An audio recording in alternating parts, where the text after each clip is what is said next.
ஹல்லேலூயா.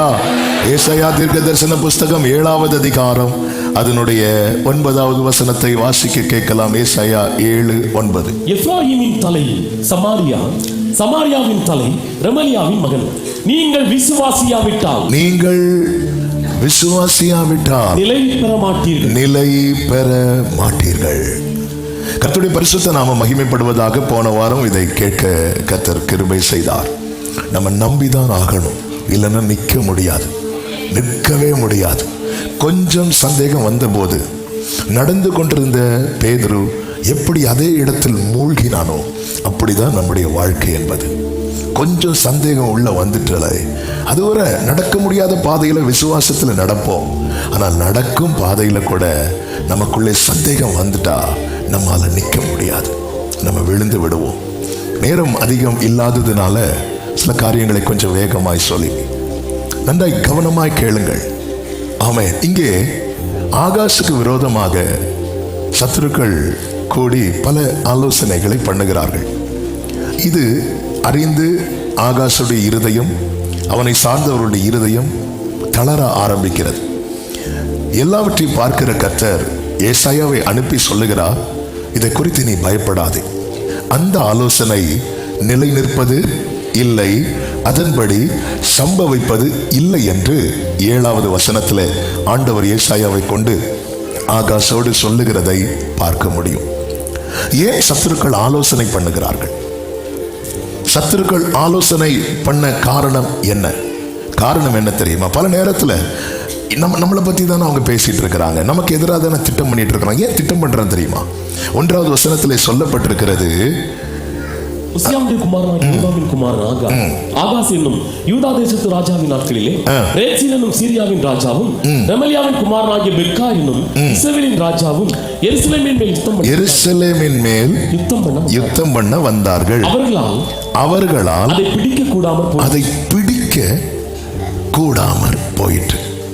இன்னைக்கு நமக்கு விரோதமாய் சத்துரு யோசனை பண்ணுகிறான் என்றாலே புரிந்து கொள்ளுங்கள், அவனுடைய இதற்கு முந்தைய முயற்சி எல்லாம் தோற்று போனது. சத்தமா ஒரு ஆமேன்னு சொல்லுங்க.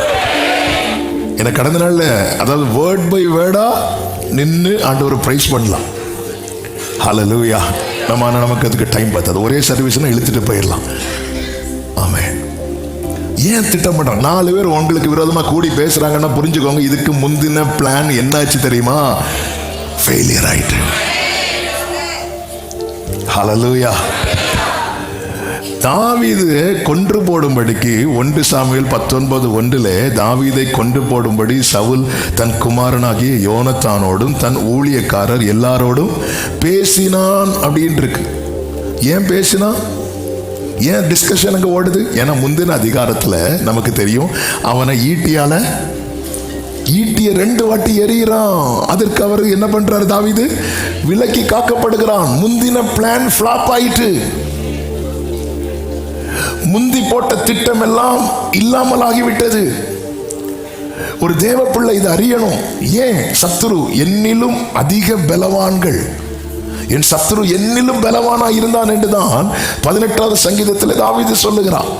ஆனா அவனுடைய முயற்சி ஏன் தோல்வியில் முடிகிறது என்றால், சத்ருவின் முயற்சி எப்படிப்பட்டதா இருக்கும் தெரியுமா? தேவ திட்டத்துக்கு எதிரானதா தான் இருக்கும். சத்ரு நம்மிலும் பலவானா இருந்தும் நமக்கு விரோதமாய் செய்யும் காரியங்கள் தோல்வியில் முடிய காரணம் என்னவென்றால், நம்மை தேவன் ஏற்படுத்தி வைத்திருப்பது அவருடைய நோக்கத்தை நிறைவேற்றுவதற்காக. இதை ஒரு தேவ பிள்ளை மறக்கவே கூடாது. இதை புரியணும். ஏற்கனவே அவங்க வந்தாங்க, அவங்களால கூடாமற் போயிட்டு இப்போ அவங்க டிஸ்கஷன் ஓடுது. இவங்கெல்லாம் சேர்ந்து என்ன டிஸ்கஸ் பண்றாங்க பாருங்க. அதனுடைய 4-5 வசனங்கள்ல பாத்தீங்கன்னா, நீ அவனை நோக்கி சீரியர் எப்ராயிமோடும் ரெமலியாவின் மகனோடும் உனக்கு விரோதமாய் துராலோசனை பண்ணி நாம் யூதாவுக்கு விரோதமாய் போய் அதை நெருக்கி அதை நமக்குள்ளே பங்கிட்டு கொண்டு அதற்கு தபேயாலின் குமாரனை ராஜாவாக ஏற்படுத்துவோம் என்று சொன்னது நிமித்தம். அப்ப 3 காரியத்தை சத்துருவின் பிளான்ல இருக்கு. ஒன்று என்ன தெரியுமா? அவங்களுக்கு பிரஷர் கொடுப்போம், நெருக்கத்தை கொடுப்போம். நெருக்கத்தை கொடுப்போம், பயங்கரமான நெருக்கத்தை கொடுப்போம். நெருக்கத்தை கொடுக்கணும், அவன் கிட்ட இருக்கிறது நமக்குள்ள பங்கிட்டுக் கொள்வோம். மூன்றாவது, அந்த இடத்துல இன்னொரு ஆளை வைப்போம். நெருக்கணும், நெருக்க வேண்டும், பறிக்க வேண்டும், அகற்ற வேண்டும். சத்துருவினுடைய பிளான். ஏன்னா அவன் போட்ட திட்டம் எல்லாம் ஃப்ளாப் ஆயிட்டு. என்னைக்குமே இல்லாத நெருக்கம் இப்போ உங்க லைஃப்ல வருதுனாலே ஆண்டவர் சொல்ற, இதை நினைச்சு நீ பயப்படாத அப்படிங்கிற. ஆமென். இதுவரை நான் கண்டிராத நெருக்கம். இந்த நெருக்கம் எப்படிப்பட்ட நெருக்கம் தெரியுமா? என் கையில இருந்து எல்லாத்தையும் பிடுங்க போறாங்க, என்ன மாத்த போறாங்க. அப்போஸ்தலர்கள், நான் செய்திக்குள்ள போகல, ஏன்னா ஒரு தேவ பிள்ளை நம்பிக்கையின் விஷயத்துல ஸ்ட்ராங்கா இருக்க வேண்டும் என்பதற்காக தான் இது சொல்லுகிறேன். அவங்க பிளான் பாத்தீங்களா? நெருக்கணும், பறிக்கணும், அகற்றணும். அதாவது ஆகாஷ் இந்த ஸ்தானத்துல இருப்பது அவங்களுக்கு பிடிக்கல. உங்களை தேவன் ஒரு நிலையில வைத்திருக்கிறாரு, ஒரு நிலையில வைத்திருக்கிறாரு. அதுல நீங்க அந்த நிலையை விட்டு உங்களை துரத்துவதற்கு சத்துரு பிளான் பண்றானே புரிஞ்சுக்கோங்க. இன்னைக்கு உங்க கையில ஒண்ணுமே இல்லாம இருக்கலாம், ஆனா நீங்க இந்த நிலையில இருக்கிறதுனால நாளைக்கு நடக்க போறத அவன் ஸ்மெல் பண்ண ஆரம்பிச்சுட்டான். அதனாலதான் உங்களை மாத்தி இன்னொரு ஆளை வைக்க அவன் துடிக்கிறான்.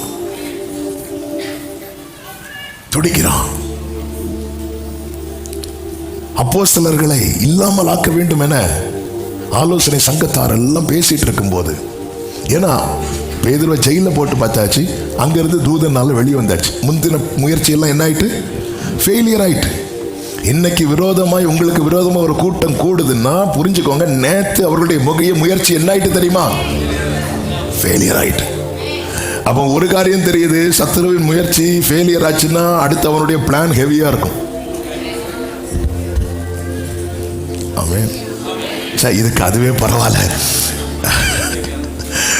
இதுக்கு முதல் வேவே பரவாயில்ல. சத்துருவின் முயற்சி ஃபெயிலியர் ஆயிட்டுன்னு சவுல் போய் பெலிஸ்தியரை அடிச்சுட்டு வரான். அடுத்து அவன் பெலிஸ்தியர் போட்ட பிளான் பார்த்தீங்களா? ஒருத்தன் கையில் என்ன இருக்கக்கூடாது? ஆயுதம் இருக்கக்கூடாது. அதனால அந்த ஊர்ல ஒரு கொல்லன் இருக்கக்கூடாது. அவ்வளோ கொல்லனையும் தூக்கு. கொல்லனே இல்லை. இப்போ ஆயுதம் எடுக்கணும்னா எங்க தான் போனோம்? பெலிஸ்தியர் கிட்ட தான் போனோம். பிளான் போடுறான் பாருங்க, அடுத்த திட்டத்தை பாருங்க. அவன் திட்டம் வந்து ஹெவியா இருக்கும். இஸ்ரவேலரோடு டைரக்டா ஃபைட் பண்ணா ஜெயிக்க முடியாது. ஏன்னா இஸ்ரவேலின் தேவன் பெரியவர் என அறிந்ததுனால தான் பெலிஸ்தியர் தந்திரமா வந்து சொல்றாங்க, உங்களில் ஒருவனை அனுப்புங்க அப்படிங்கிறான். ஒருத்தனை அட்டாக் பண்ணும். மொத்த சேனையை வந்தா சேனைகளின் கர்த்தர் நிற்பார். ஒருத்தனை அடிச்சுட்டு நாங்க அவனை ஜெயிச்சா நீங்க எங்களுக்கு அடிமை, நீங்க ஜெயிச்சா நாங்க அடிமை. எவ்வளவு தந்திரமா வர பாருங்க. அவன் தூர ஆலோசனை.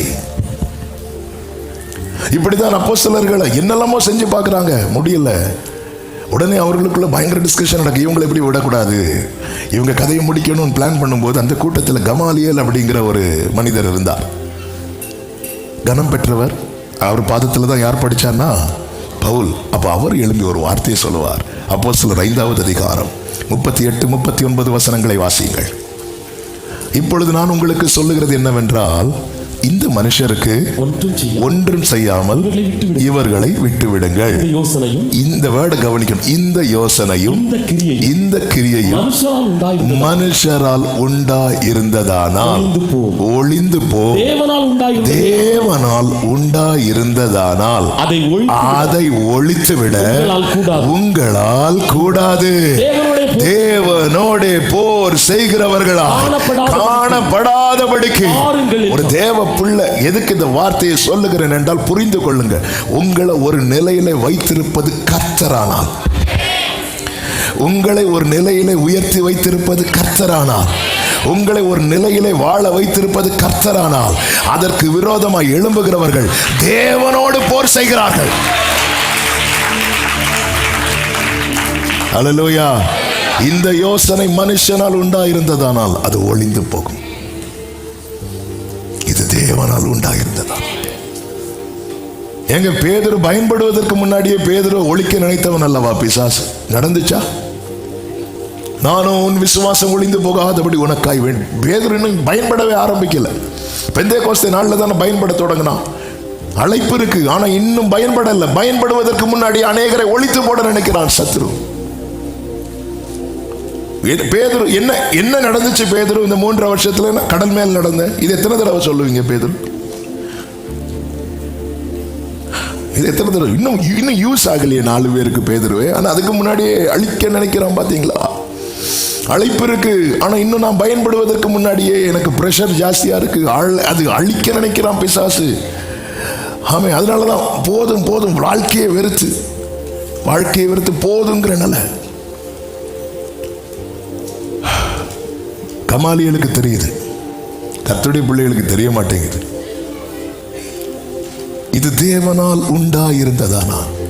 என்னை அழைத்தது தேவனானால், என்னை தெரிந்தெடுத்தது தேவனானால், என்னை அபிஷேகித்தது தேவனானால், என்னை பிரித்தெடுத்தது தேவனானால், எனக்கு விரோதமாக எழும்புகிறவர்கள் தேவனோடு போர் செய்கிறார்கள்.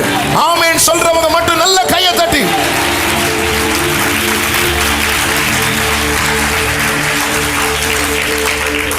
இதை நம்பணும். நாமளா நிக்கிறோம்.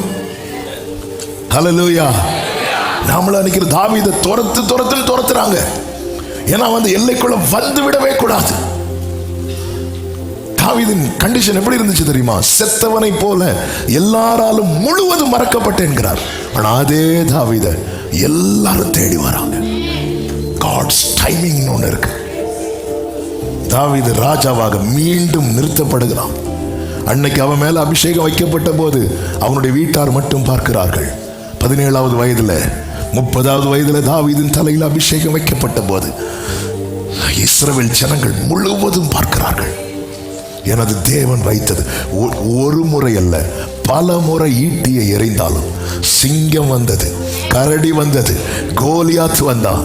சவுல் எத்தனை ஏவலாட்களை அனுப்பினான் தெரியுமா? எத்தனை எத்தனை எத்தனை, 1 2 அல்ல. ஆனாலும் தாவீது அந்த நிலையில நிற்க காரணம், அவனை நிறுத்தினது கர்த்தர். இன்னைக்கு சில எதிரான காற்றுகள், எதிரான சூழ்நிலையில் நாம் மனம் பதறி போகிறோம், தளர்ந்து போகிறோம். ஒன்றை புரிந்து கொள்ளுங்கள், கர்த்தர் நம்மை அழைத்து, கர்த்தர் நம்மை ஒரு நிலையில வைத்திருக்கும் போது நமக்கு விரோதமாக எத்தனை பேர் எழும்பினாலும் அவர்கள் யாரோடு போர் செய்கிறார்கள் தெரியுமா? ஹல்லேலூயா. ஒரு நாளும் தோற்காத சர்வ வல்லவரோடு. ஹல்லேலூயா. உன்னை உன் நிலையிலிருந்து துரத்திவிட சத்துரு பல திட்டங்களை போட்டு தோட்டான், இன்னும் திட்டம் போடுகிறான். அதை குறித்து நீ கவலைப்படாதே. ஏசாயா 54:15 சொல்லப்பட்டிருக்கிறது, இதோ உனக்கு விரோதமாய் கூட்டம் கூடினால் அது என்னாலே கூடுகிற கூட்டம் அல்ல. உனக்கு விரோதமாய் கூட்டம் கூடினால் அது என்னாலே கூடுகிற கூட்டம் அல்ல. எவர்கள் உனக்கு விரோதமாய் கூடுகிறார்களோ அவர்கள் உன் பட்சத்திலே வருவார்கள். 17வது வசனம், உனக்கு விரோதமாய் உருவாக்கப்படும் எந்த ஆயுதமும், சொல்லுங்க எந்த ஆயுதமும் வாய்க்காதே போ. சொல்லுங்க எந்த ஆயுதமும், எந்த ஆயுதம். அப்ப நிறைய ஆயுதம் உருவாக்கப்படும். ஏன் உருவாக்கப்படுது? ஏன்னா ஒரு ஆயுதம் விட்டு பார்த்தாங்க, நடக்கல. பார்வோனுடைய மந்திரவாதிகள் எல்லாரும் கோலை மொத்தமா போட்டாங்களா, 1 by 1 போட்டாங்களா? ஒவ்வொருவரா போட்டாங்க. ஒருத்தன் போட்டு அந்த கோலை, மோசையின் கோல் என்னாச்சு? ஆரோனுடைய கோல் விழுங்கினதும் அடுத்த ஆள் போடுறாங்க. ஏன்னா ஒன்னு ஃபெயிலியர் ஆயிட்டு, அவங்கிட்ட இருக்கிற கடைசி கோலை வரைக்கும் போட்டான். தளரக்கூடாது. ஐயோ ஒரு பிரச்சனை முடிஞ்சு அடுத்த பிரச்சனை, ஐயோ அடுத்த பிரச்சனை முடிஞ்சு அடுத்த பிரச்சனை. நான் துன்பத்தின் நடுவில் நடந்தாலும் நீர் என்னை உயிர்ப்பிப்பீர். என் சத்துருக்களுக்கு விரோதமாக உமது கையை நீட்டுவீர். உமது வலதுகரம் என்னை ரட்சிக்கும். கர்த்தர் எனக்காக.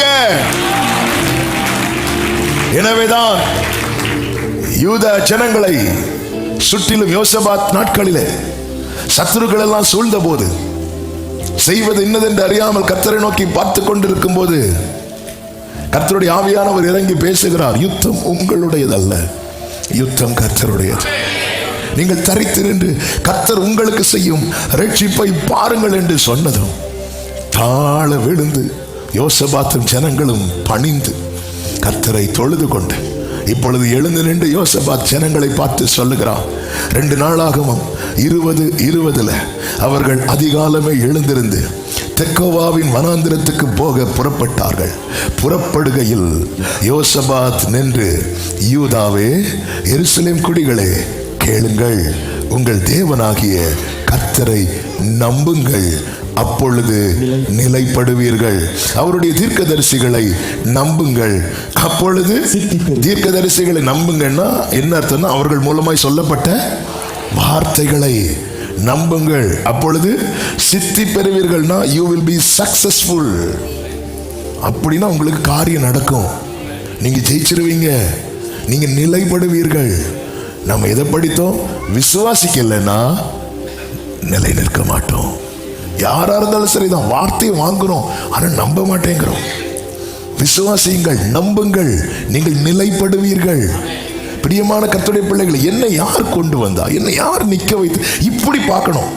நம்ம பலத்தை, நம்ம திராணியை, நம்ம கையில் என்ன இருக்கு, நம்ம பையில் என்ன இருக்கு, நம்ம பேங்க்ல இதை பார்த்து, நமக்கு வேலையில் நாளைக்கு இப்படி ஒரு ப்ரெஷர் இருக்கு அல்லது இப்படியே பார்த்து பார்த்து பார்த்து பார்த்து நமக்குள்ள இருக்கிற, அதாவது புரிந்து கொள்ளுங்கள், விசுவாசத்தில் வளருவது என்பது படியில் நடக்கிறது போல, விசுவாசத்தில் தளருவது என்பது லிப்ட்ல இறங்குறது போல. சர்ன்னு முடிஞ்சிடும், அவ்வளோதான். 3 வருஷம் கட்டி எழுப்பின விசுவாசம் பொஸ்ன்னு போயிட்டு 3 நாள்ல. எம்மாவுக்கு 2 பேர் நடந்து போயிட்டு இருக்கிறாங்க, இயேசு கூட போறார். நீங்க யாரை பத்தி பேசிட்டு இருக்கீங்க? தெரியாதா உங்களுக்கு? இந்த நசரேயனாகிய இயேசு. கொஞ்சம் முன்னாடி என்ன சொல்லிட்டு இருந்தாங்க? ரபி, ஆண்டவரே, தாவீதின் குமாரனே, உன்னதத்தில் தேவனுக்கு, உன்னதத்தின் மைந்தனுக்கு ஓசன்னா, என்னெல்லாம் சொல்லிட்டு இருந்தாங்க. நாங்க நம்பி இருந்தோம் அவரை, எல்லாம் போச்சு. விசுவாசத்தில் தளருவதற்கு என்பது 1 செகண்ட் போதும். ஒரு துர்ச்செய்தி, ஒரு துர்ச்செய்தியை வேவு பார்த்துட்டு வந்தவர்கள் பரப்பினதும் அத்தனை நாட்கள் அவர்கள் கண்ட அடையாளங்களை, அற்புதங்கள் எல்லாம் மறந்து எகிப்துக்கு போக புறப்பட்டவர்கள் தான் இஸ்ரவேல் ஜனங்கள். நாமும் அதற்கு விதிவிலக்கு அல்ல. எத்தனையோ வருஷமா கர்த்தர் கட்டி எழுப்பின விசுவாசத்தை ஒரு ராங் இன்ஃபர்மேஷன், ஒரு தவறான செய்தி அல்லது ஒரு துர்ச்செய்தி அதை கொலாப்ஸ் ஆக்கி நம்ம இடிந்து விழ வைக்கும். எலியாவே, போதும் ஆண்டவர், என்னை எடுத்துக்கொள்ளும், நான் நல்லவன் அல்ல என்று சொல்லும் அளவுக்கு விசுவாச ஜீவியத்தை முடக்கி போட்டுவிடும். இதற்கு நாம், அதனாலதான் பைபிள் சொல்லுகிறது, இவங்க தளர்ந்தது உண்மைதான், அந்த இடத்துல வார்த்தை வருதா, அதை நம்பி எழும்புங்க, அதை நம்பி எழும்புங்க. இவங்க நம்பி எழும்புனாங்க. நீங்க நடத்துங்க, அதுக்கப்புறம் நான் எழும்புவேன் இல்லை, நம்பி எழும்புங்க. ஹல்லேலூயா. வார்த்தை வருதா, வார்த்தையை நம்புங்க, வசனத்தை நம்புங்கள். இந்த வசனத்தை நாம் நம்பிக்கை அறிக்கை இடுகிறதுல அசைவில்லாமல் உறுதியாயிருக்க கடவோம். வாக்கு தத்தம் பண்ணினவர். ஹல்லேலூயா.